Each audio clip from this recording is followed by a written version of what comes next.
حکایت سعدی۔ سونے کی اینٹ۔ ایک پارسا کو سونے کی اینٹ کہیں سے مل گئی۔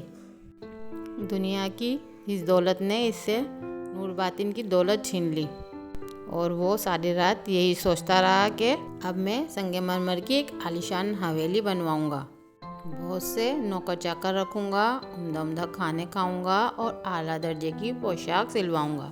غرض تمول کے خیال نے اسے دیوانہ بنا دیا۔ نہ کھانا نہ پینا یاد رہا اور نہ ذکر حق۔ صبح کو اس خیال میں مست جنگل کی طرف نکل گیا۔